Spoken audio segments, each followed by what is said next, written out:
அன்பான குழந்தைகளே, அனைவருக்கும் வணக்கம். மீண்டும் ஒரு வகுப்பிற்கு உங்களை அன்புடன் வரவேற்கிறேன். எல்லாரும் சென்ற வகுப்பில் கொடுத்த செயல்பாடுகளை எல்லாம் செய்திருப்பீர்கள் என்று நினைக்கிறேன். சென்ற வகுப்பில் புதுமை பித்தன் என்ற சிறுகதை எழுத்தாளரை பற்றி நாம் படித்தோம்.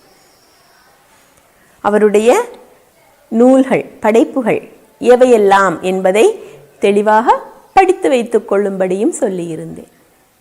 குழந்தைகளே, அடுத்ததாக நமது பாடப்பகுதியில் கொடுக்கப்பட்டுள்ள செயல்பாடுகள் என்னெல்லாம் என்பதை பார்க்கலாம். பக்கம் 110 கொடுத்திருக்கக்கூடிய செயல்பாடுகளை டீச்சர் வாசித்து கொடுக்கிறேன், அதை கவனியுங்கள். இதன் கூடவே இதனுடைய பதிலையும் டீச்சர் சொல்ல போகிறேன். அதனால் நீங்கள் இதை நல்லா கேட்டு தேவையெனில் உங்கள் நோட்டு புத்தகத்தில் எழுதி வச்சுக்கணும். புரியுதா? பாடத்தை கவனிங்க. எல்லாரும் பக்கம் 110 எடுங்கள். அடுத்ததாக பக்கம் 110 தரப்பட்டுள்ள செயல்பாடுகளுக்கான விடை. மலர்விழி அல்வா விழுங்கினாள் உண்டாள் என்று கொடுத்திருக்கிறார்கள். இதில் சரியான விடை என்ன? உண்டாள். மலர்விழி அல்வா உண்டாள். அடுத்து எழிலன் பால் தின்றான் பருகினான் என்று கொடுத்திருக்கிறார்கள். இதனுடைய சரியான பதில் என்ன? பாலை சாப்பிடுவார்களா, தின்பார்களா? மாட்டார்கள். எனவே பருகினான் என்பது சரியான விடை. எழிலன் பால் பருகினான். அடுத்து ஃபாத்திமா பழம் தின்றாள் விழுங்கினாள் என்று 2 சொற்கள் கொடுத்திருக்காங்க. இதில் பழத்தை தின்பார்களா, விழுங்குவார்களா? தின்பார்கள். ஃபாத்திமா பழம் தின்றாள் என்று சொல்ல வேண்டும். அடுத்து எழிலரசி மாத்திரை விழுங்கினாள். விழுங்கினாளா, பருகினாளா? மாத்திரையை பருகுவார்களா? மாட்டார்கள். விழுங்கத்தான் செய்வார்கள். எழிலரசி மாத்திரை விழுங்கினாள் என்பது சரியான விடை. அடுத்து அலெக்ஸ் தண்ணீர் தின்றான் குடித்தான். இது மிக எளிது, அப்படித்தானே? தண்ணீரை யாராச்சும் தின்பார்களா? மாட்டார்கள். குடிக்கத்தான் செய்வார்கள். அலெக்ஸ் தண்ணீர் குடித்தான் என்பது சரியான விடை. அடுத்து பொருத்தமான சொல்லை எழுதுங்கள் என்று கேட்டிருக்கிறார்கள். இதில் கீழே பதில் கொடுத்துள்ளார்கள். மேலே தோட்டத்தில் மலர்கள் என்று கூறி கோடிட்ட இடத்தை நிரப்ப சொல்லி கொடுத்துருக்காங்க. அதற்கான விடை கீழே கொடுத்துருக்காங்க. சரியான விடையை எடுத்து எழுத வேண்டும். வரியாக கொடுக்கப்படவில்லை விடைகள். நீங்கள் சரியான பதிலை எடுத்து எழுத வேண்டும். டீச்சர் சொல்லி கொடுக்குறேன், கவனிங்க. தோட்டத்தில் மலர்கள் என்னாகும்? சரிதான், மலர்ந்தன.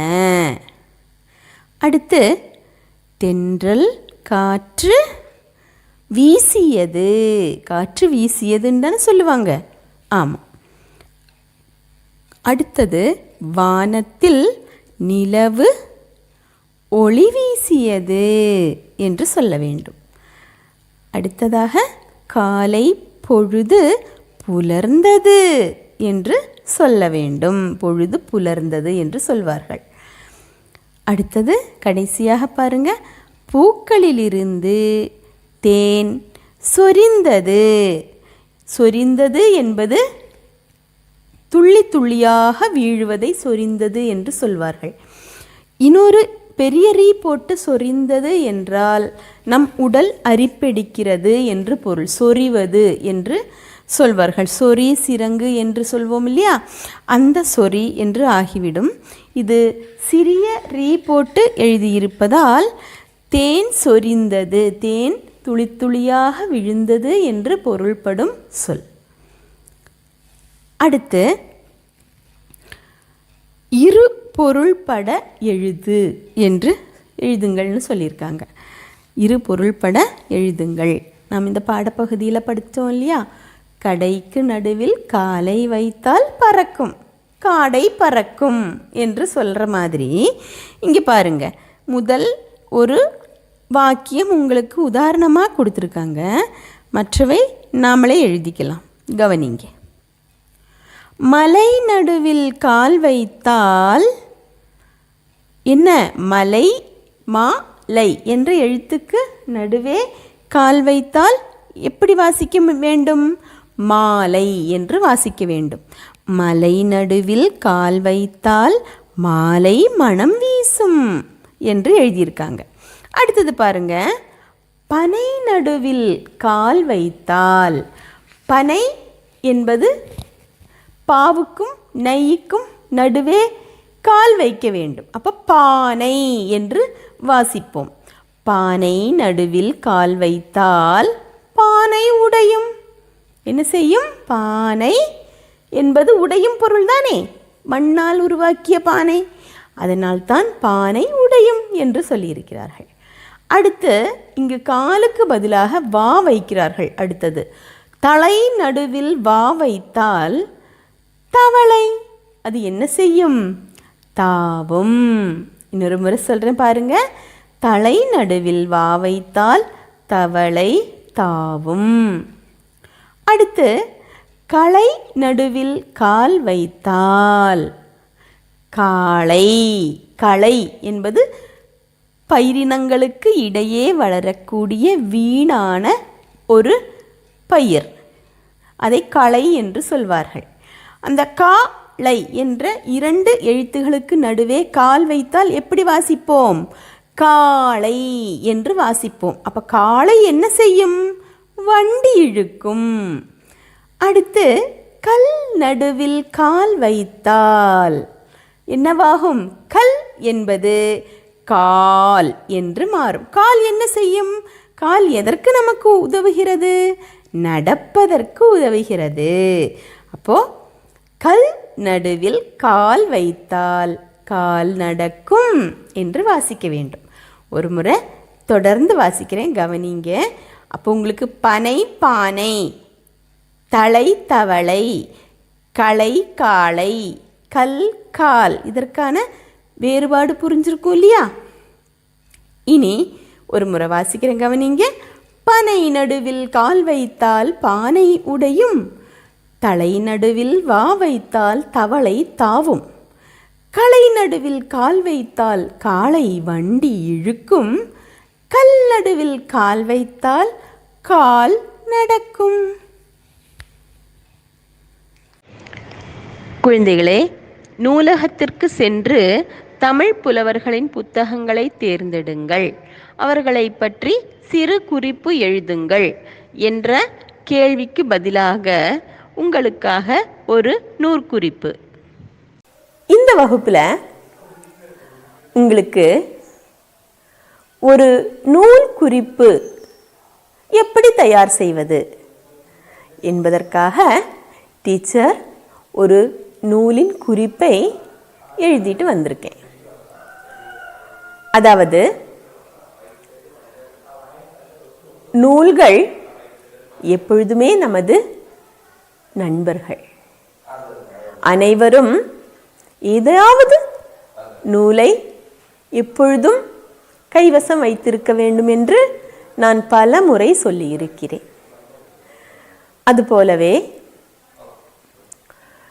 நூலை படித்தால் மட்டும் போதாது, அதில் என்ன உள்ளது என்பதை புரிந்து கொள்ளவும் மற்றவர்களையும் படிக்க தூண்டுவதற்கு மிகவும் உறுதுணையாக இருப்பது நாம் வாசித்த நூலின் குறிப்பினை வேறொரு புத்தகத்தில் எழுதி வைப்பது. இது நம் மொழி புலன் வளர மிகவும் துணை புரியும். அதற்காகவே இந்த வகுப்பில் உங்களுக்கு பெய்யென பெய்யும் மழை என்ற கவிஞர் வைரமுத்து அவர்களின் ஒரு கவிதை தொகுப்பினுடைய நூல் குறிப்பை அறிமுகப்படுத்த உள்ளேன். குழந்தைகளே, நாம் தற்பொழுது பார்க்க போகின்ற நூற்குறிப்பினுடைய புத்தகம் இதுதான். பெய்யென பெய்யும் மழை என்பது இந்த புத்தகத்தின் பெயர். இதை இயற்றியவர் வைரமுத்து. வைரமுத்து எழுதிய நிறைய கவிதைகளின் தொகுப்பாகும் இந்த புத்தகம். இந்த புத்தகத்திற்கு விமர்சகர் என்று ஒருவர் இருப்பார்.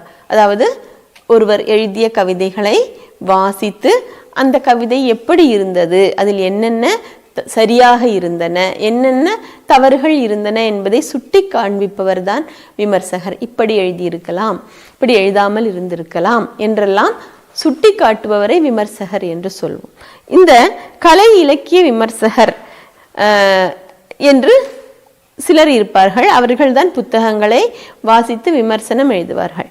அவ்வகையில் வைரமுத்து எழுதிய பெய்யென பெய்யும் மழை என்ற இந்த கவிதை நூலுக்கு விமர்சனம் எழுதியிருப்பவர் இந்திரன் என்றவர். இவர் கலை இலக்கிய விமர்சகராக உள்ளார். அவர் எழுதிய விமர்சனம் மொழியின் அடி ஆழத்தில் தமிழ் பண்பாட்டின் நீரோட்டமாய் நகர்கிறது கவிஞர் வைரமுத்துவின் கவிதை நதி.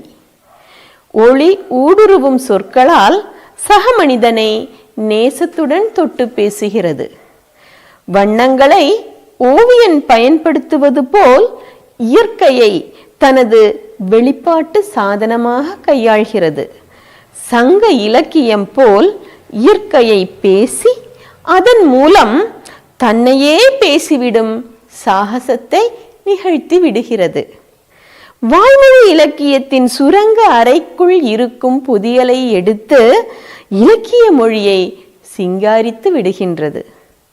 கணிப்பொறியிலிருந்து கைதியின் கடைசி இரவு வரை தற்கால வாழ்க்கையின் சகல பரிமாணங்களையும் பேசுகின்றன இக்கவிதைகள் என்று மிகச் சிறப்பான ஒரு விமர்சனத்தை இந்திரன் என்பவர் இந்த புத்தகத்திற்கு கொடுத்துள்ளார்.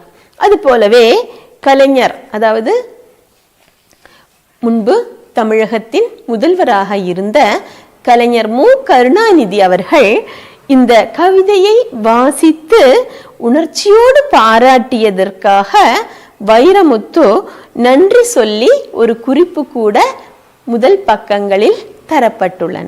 அப்போ இதனுடைய நூற்குறிப்பை நாம் தற்போது காணலாம்.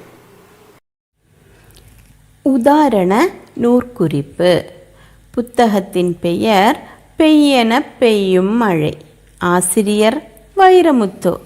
முதற் பதிப்பு ஜூலை 1999. 16ஆம் பதிப்பு செப்டம்பர் 2013. வெளியீடு சூர்யா லிட்ரேச்சர் பிரைவேட் லிமிடெட். விற்பனையாளர்கள் திருமகள் நிலையம், சென்னை. ஓவியங்கள் பவானி சங்கர். விமர்சனம் கடைசி பக்கத்தில் இந்திரன் என்பவர் எழுதியுள்ளார். கலை இலக்கிய விமர்சகர். இந்நூலை கலைஞர் மு. கருணாநிதி அவர்கள் வாசித்து உணர்ச்சி பொங்க பாராட்டு கூறியதாக நூலாசிரியர் வைரமுத்து அவர்கள் தனது முதலுரையில் கூறியுள்ளார். இக்கவிதை தொகுப்பானது கவிஞரானவர் இயற்கை நிகழ்வுகளை கூர்ந்து கவனித்து அவற்றை கவிதை வடிவிலாக்கி நம் கைகளில் கவிதை தொகுப்பாக தவழவிட்டுள்ளார். கவிதைகளின் நோக்கத்தை அல்லது கடமையை தனது முக உரையில் கவிஞர் கூறியுள்ளதை பாருங்கள்.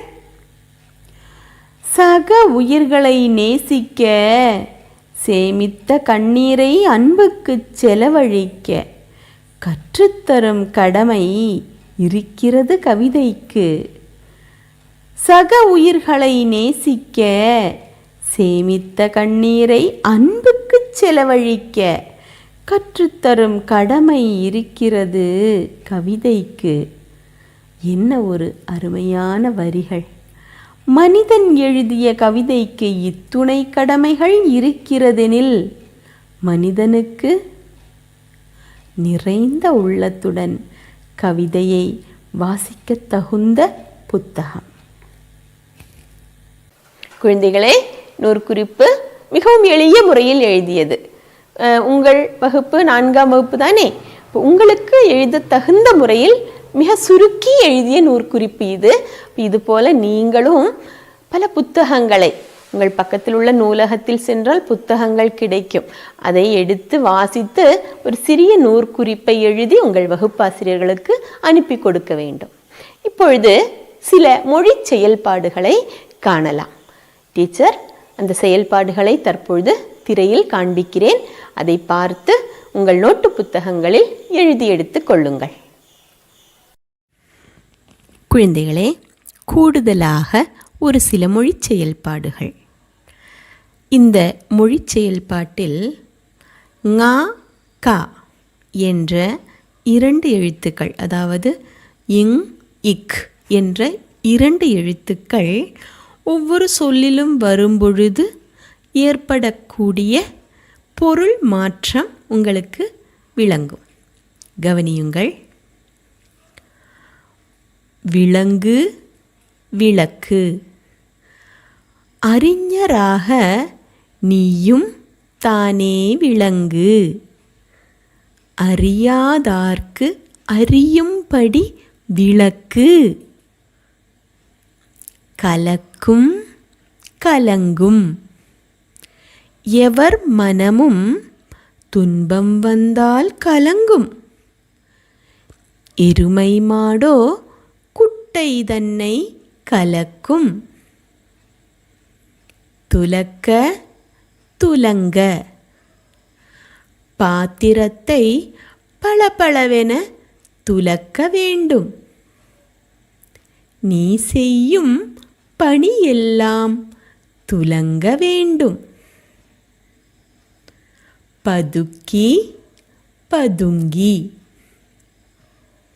பசியை போக்க பதுங்கி பாயும் புலியால் பயமில்லை.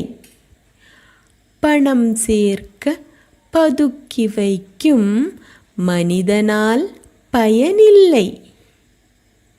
குலுக்க, குலுங்க.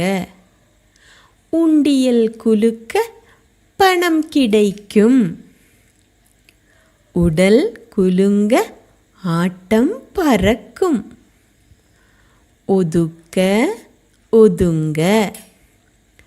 தீயோரை கண்டால் நீ ஒதுங்க வேண்டும். தொண்டு செய்ய நீ நேரம் ஒதுக்க வேண்டும். குழந்தைகளே, ஒரே ஒரு எழுத்து மாறுபடும் பொழுது எவ்வளவு பொருள் வேறுபாடு வருகிறது பார்த்தீர்களா? இதை உங்கள் நோட்டு புத்தகத்தில் எழுதி எடுத்துக்கொள்ளுங்கள். குழந்தைகளே, தனித்தமிழ் சொற்கள் சிலவற்றை அறிவோம். முத்தமிழே வாழி என்ற பாடத்திற்கு பொருத்தமாக உங்களுக்காக நான் தனித்தமிழ் சொற்களை எழுதி வந்துள்ளேன். இடது பக்கம் கொடுத்திருப்பது பிற மொழியிலிருந்து வந்த சொற்கள், வலது பக்கம் கொடுத்திருப்பது தனித்தமிழ் சொற்கள். கவனியுங்கள். அகிம்சை, அறவழி, அகதி, ஏதிலி, அக்கிரமம், முறைகேடு, அனுபவம், பட்டறிவு, அலங்காரம், ஒப்பனை, அலட்சியம், புறக்கணிப்பு, அபராதம், தண்டம், அபிப்பிராயம், எண்ணம், உட்கருத்து, அபிமானம், பற்று, நேயம், பரிதாபம், இரக்கம், அதிபர், முதல்வர், அதிகாரி, மேலாளர், அட்சரம், ஒலிப்பு, அஞ்சலி, வணக்கம், அத்தாட்சி,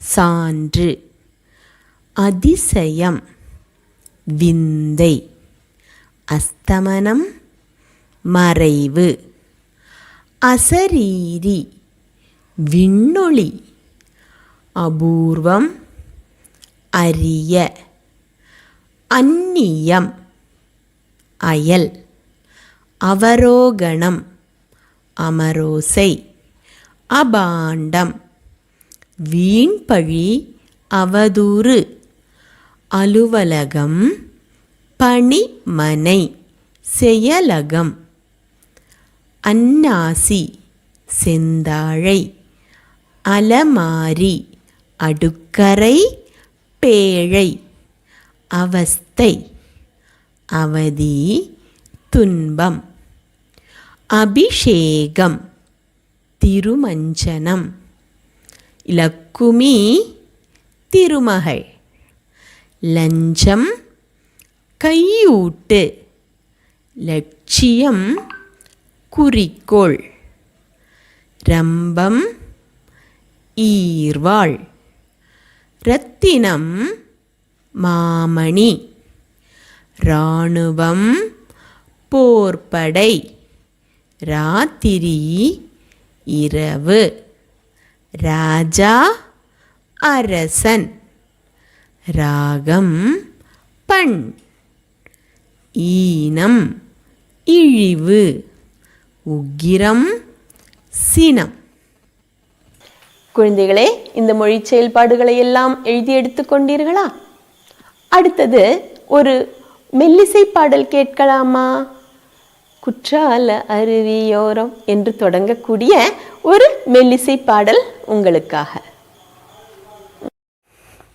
குழந்தைகளே, பாடியும் படிக்கலாம் இலக்கணம் என்ற தலைப்பில் உள்ள ஒரு பாடலை உங்களுக்காக நான் இங்கு பாடிக் கொடுக்கிறேன்.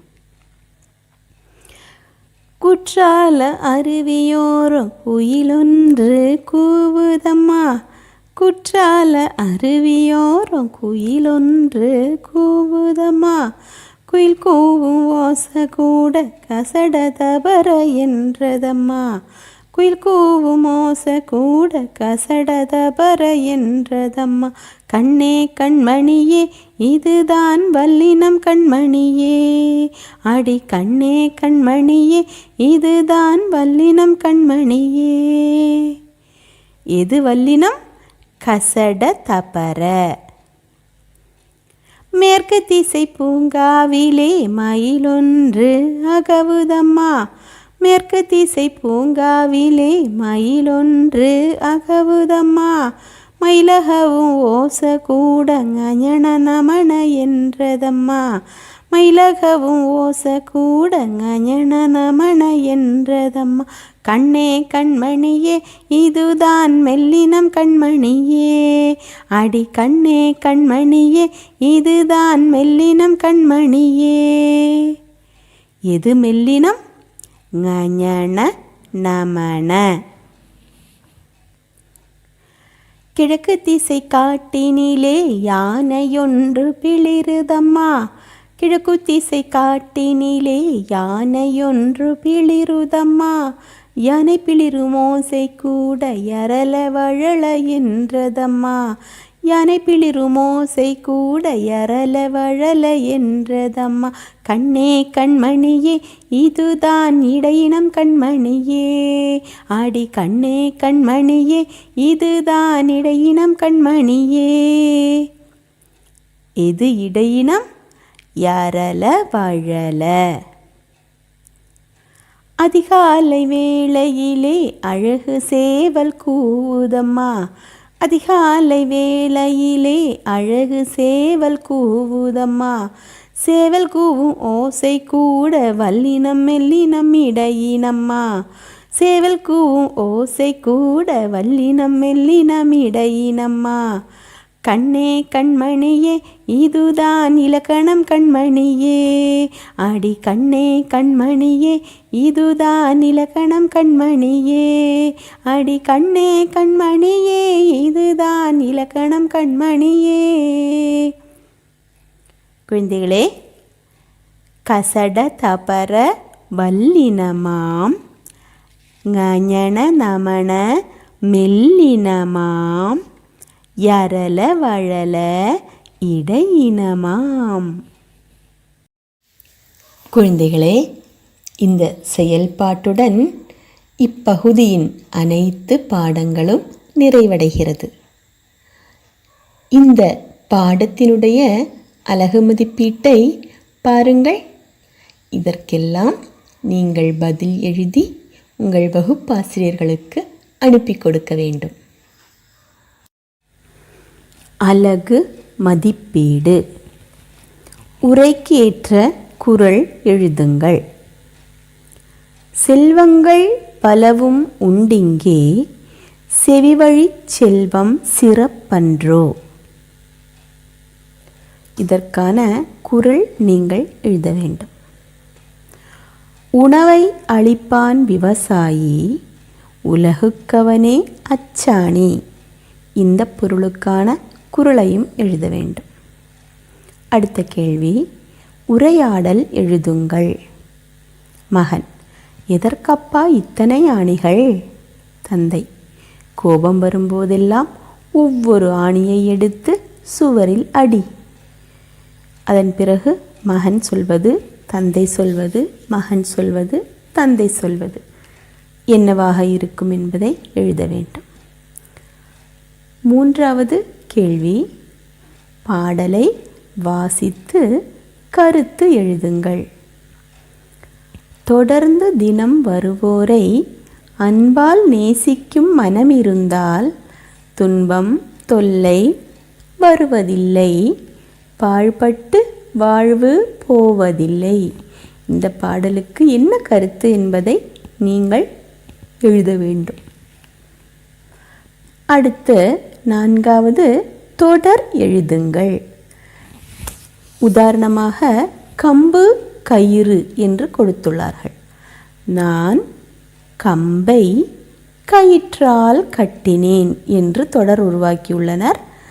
அதைத் தொடர்ந்து வயல் வரப்பு, நாடு வீடு, குளம் குட்டை என்ற 3 தொடர்கள் கொடுத்துருக்காங்க. இந்த வார்த்தைகளை வைத்து நீங்கள் வாக்கியங்கள் உருவாக்கி எழுத வேண்டும். குழந்தைகளே, இந்த வகுப்பு உங்களுக்கு மிகவும் பிடித்திருக்கும் என்று நினைக்கிறேன். பயனுள்ளதாகவும் அமைந்திருக்கும்.